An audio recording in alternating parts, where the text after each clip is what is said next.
Oui, Madame la Présidente, chers collègues, je reviens un peu sur les questions qui ont été posées sur le projet Sahara-Med. On voit bien, et là c'est en perspective avec ce qu'a dit M. Lamassoure, on voit bien que les situations sont fluctuantes et que la Libye, pour ne prendre que cet exemple, n'est pas neutre dans tout ce qui se passe aujourd'hui. C'est même un élément clé de tout ce qui se passe.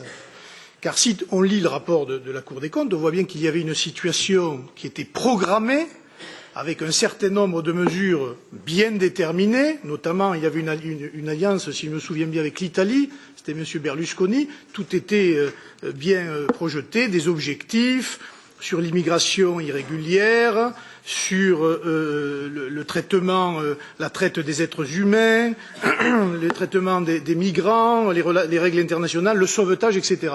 C'est quand même l'affaire de Libye qui a fait exploser le programme, complètement. Sans que d'ailleurs, M. Lamassoure, la France n'y réponde absolument pas plus que l'Europe d'ailleurs. Et on se retrouve dans une situation aujourd'hui où, après avoir sur un total de 10 millions, et là je reviens à la question, on nous dit que la Commission avait versé une avance de 5,8 millions et que 3 millions seulement ont été dépensés.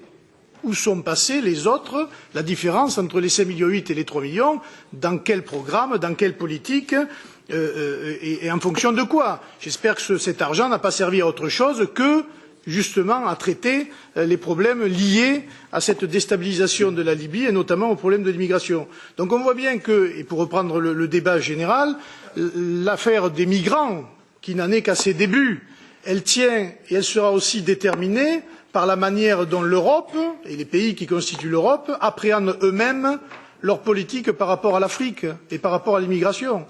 Parce qu'il y a la gestion des flux, il y a la régulation des flux, il y a l'inversion des flux, mais si on continue à pratiquer la même politique de développement en Afrique avec certains pays, eh bien nous aurons les mêmes résultats que nous avons aujourd'hui, puisque systématiquement nous maintenons les mêmes réseaux en Afrique.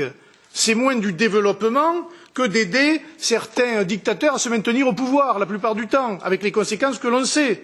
Et quand il y a des situations où des verrous d'équilibre, on a parlé de la Libye, on a fait sauter ce verrou qui était un verrou d'équilibre, un verrou dramatique, parce que M. Kadhafi n'a jamais été évidemment un ami de personne, mais en tout cas c'était un verrou d'équilibre. Je suis en retard parce que j'étais à la commission développement sur l'affaire de l'Éthiopie. C'est un peu pareil. L'Éthiopie aujourd'hui, vous avez 800 000 immigrés qui sont en Éthiopie, et un peu l'Éthiopie joue un jeu comme la Turquie, c'est pas du chantage, mais enfin, elle laisse entrevoir que si on allait trop loin dans un certain nombre de politiques, de pression politique, peut-être il serait déterminé à laisser passer un certain nombre de migrations.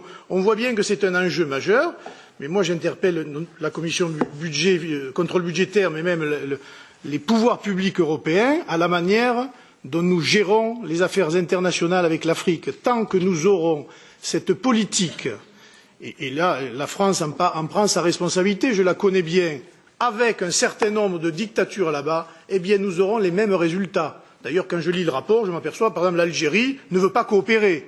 Et on continue à parler avec l'Algérie. Donc à un moment donné, vous avez raison, Monsieur Lamassoure, il faudra que les gouvernements qui constituent... Pas Lamassoure, il faudra que les gouvernements... Je le prends comme un compliment. D'accord. Il faudra que les gouvernements prennent leurs responsabilités et effectivement agissent en fonction des intérêts et de l'équilibre, j'allais dire, de la planète entière. Mais malheureusement, ce n'est pas le cas, et moi je le déplore, et nous en arrivons à ces situations qui, au-delà d'être ubuesques, sont dramatiques pour tout ce que nous connaissons aujourd'hui en Méditerranée et, j'allais dire, à l'échelle du monde.